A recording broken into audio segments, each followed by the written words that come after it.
You're listening to Head Vomit. The following episode contains crude, rude, and often offensive content that may feel dirty in your ears. If you're concerned about your ears, please choose carefully when and even if to listen. This podcast is ad-libbed. If you are seeking a libbed podcast, look elsewhere. The views expressed are not necessarily those of the creators.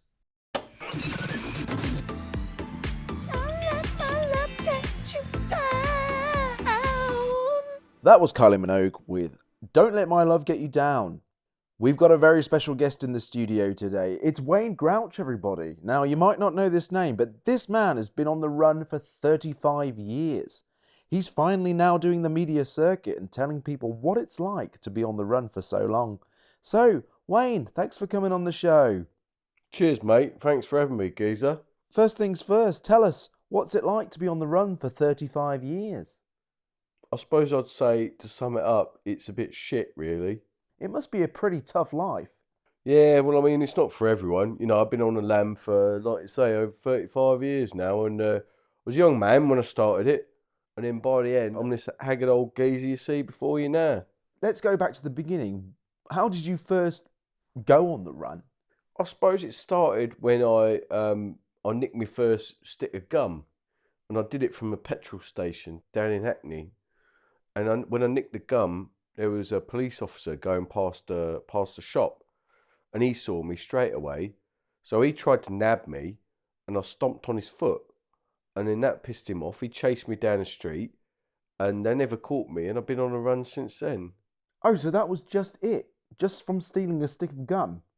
Well, that set me down a certain path. You know what I mean? Like, it was the gum first, and then I'd done a couple of armed robberies later after that, and then I did some other things which I'm not sure whether I can talk about on the radio or not.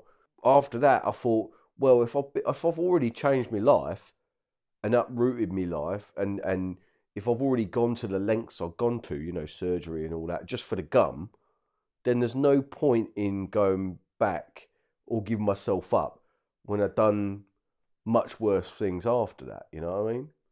So did you make a decision there and then that you were going to go on the run forever? It was no firm decision for a while. I just knew that I had to keep my head down, you know what I mean? And I think after I was sort of living hand to mouth, moving from place to place for a couple of years, I just realised, hang on a minute, I'm on the lam. So what's it like to be constantly on the move? Well, the thing about the lam is you go on it and then it's hard to get off. It's almost like a drug, the lam. So I'm lambing it large up and down the country and not realising that actually I'm missing a lot of the things that normal people miss, that normal people experience, in their life. You know what I mean? Like, I didn't have a long-term girlfriend because every time it got serious, I'd be lambing it up and I'd be gone. And she'd be like, well, where's that guy? And I'm on the lam again. So I never had a girlfriend that I married. I never had kids, you know what I mean? Like, my relatives never knew where I was. Half of them were dead anyway from gang violence, but that's a different story. And then, I was moving up and down the country, and I 1 minute I'd be in Wandsworth, and then the next minute I'd be in Cumbria, So it's a very different life, I think, to what normal people go through and experience. So were you able to get, like, public transport and stuff? Oh, I do the buses, I do the trains. When you're on the lam, you want to be where you're going as quickly as possible. So you can't be fucking around with 2-hour delays on Southern Rail. You know what I mean? Like, you've got to be out the house, get to the next location, get off the train, be inside. What about CCTV and stuff like that? Well, that's what I mean. I've gone through various physical changes over the years to help me with my disguises. So when I'm up north, I play the character of Barry Winton. What I do there is I put on a long silver wig, like Saruman from that fucking film, that geezer Saruman. That's what I based him on. I have a jet black handlebar moustache, and then I put on like a sort of cream robe, and I walk around like that. And I think that, you see a guy like that, you're not expecting it to be Wayne Grouch. I'm 5 foot, I'm bald and clean shaven. I look like a peanut, right? I look like a freshly cracked peanut. If you saw me as Barry up north, you'd have no clue. You have no clue. Completely different guy. Or like when I'm in Brighton, for example, that's when I'm Rex Wrangler, and he's a biter. So I've got like biter jackets. Got a little moustache, like kind of toothbrush thing, like Hitler. And then I got a little comb over as well. Basically, Hitler on a bike, and that works too. Because the funny thing is, people always think you've got to be inconspicuous if you want to not draw attention, but that's wrong. You want to be the loudest cunt on the street because people are going to look at you and go, "Look at that fucking idiot. He's obviously not trying to hide, is he?" And then they look away and they forget you. So what's your favourite disguise? I think my favourite is probably the one where I feel most comfortable in, which is the French mime, Giacomo. And what I do for that is just, what a mime is. I mean, striped t-shirt, black jeans, fucking beret, and white gloves. And I go around like that, shopping mall. I can go shopping malls in that. Perfectly acceptable place to see a mime, I think. I can go convention centres. It opens up a lot of possibilities for me. And I think the only place I can't really go with that is France because I don't speak French. Yeah, that's my favourite disguise because I can paint my face too, well, white face. So you're saying being seen is really useful. Being seen is the best form of hiding, yeah. So what's been your longest stint in any one location? I think it was about 10 years ago when I was 28. I went to a little town called Stoke, and they've got a lovely Lyceum there, by the way. I didn't mean to stay there, right? Obviously, anybody who knows Stoke knows you don't mean to stay there. You don't even want to go there, really. But once you're there, it sort of like sucks you in. But anyway, I met a nice girl there, and we settled down for a bit, and it got pretty serious. And we were actually engaged for a while. But then the coppers were that was the closest I ever came to getting caught as well. And I did it for love. I really like this girl. I don't want to have to kill her and hide her, but I had to do it. And then the cops obviously were hot on my tail after that. But sometimes it's best not to leave any witnesses. Do you know what I mean? So you've obviously committed crimes on the run. Well, that's the thing about crime. It's a vicious cycle. I didn't want to harm the animals. I had to eat. So sometimes I'd just take a cow out of a field or something like that and strangle it. At first I thought it was all right just taking a bite out of them or two and then leaving them alone, you know what I mean? It'd heal up. But I realised after that, they don't like that. And then cows can kick sideways as well. So what I used to do is take them out, lead them out of the field, strangle them quietly, drag them round, hack them up, get the bits, cook them. You got months worth of food there, mate, months. And so I didn't want to do it, like I said. The cats were unnecessary because I didn't even eat those. From that on, so it was like gum, animals. Then I got involved in some drugs. I was running some prostitutes at one point in Leeds till I got run out by the Asians. I did a bit of murder, bit of gambling. Like I'm telling you, it's a vicious circle because once you've done one thing, you think, well, fuck it, I might as well do the other thing.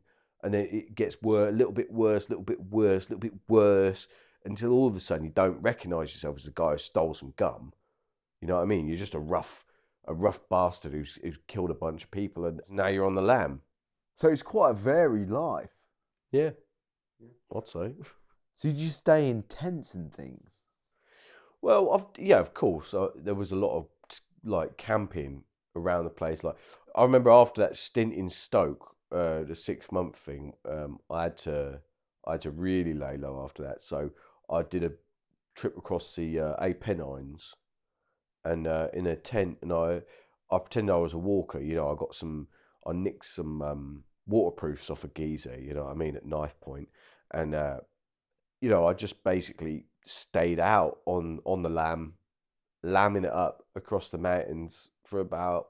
I'd say I did that for about 9 months. It was pretty unpleasant.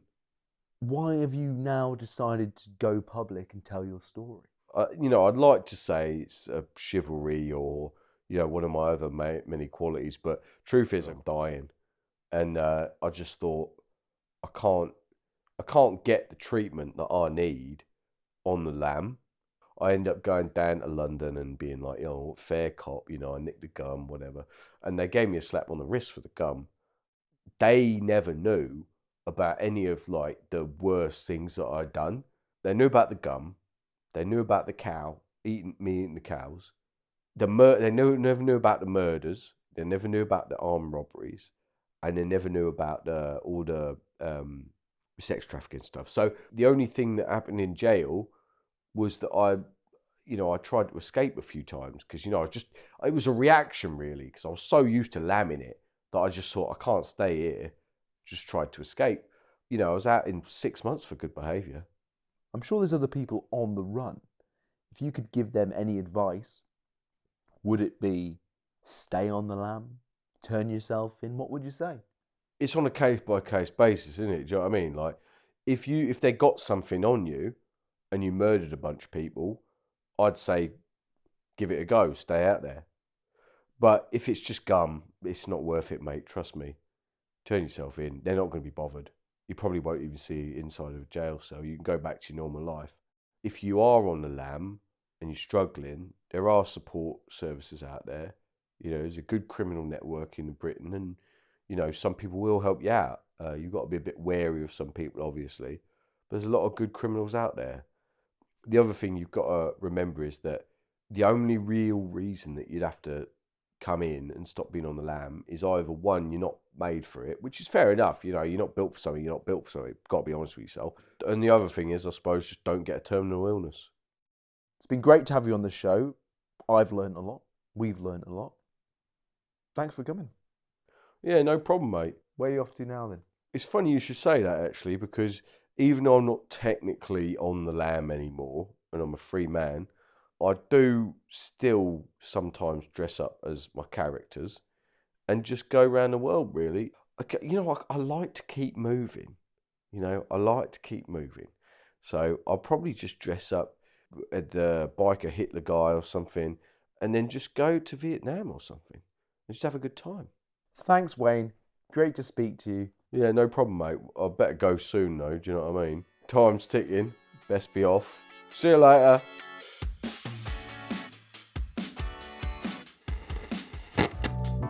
This has been Head Vomit. Thank you for laughing for free. Subscribe and be an ear witness to the slowest growing ad-libbed comedy podcast in the north of England.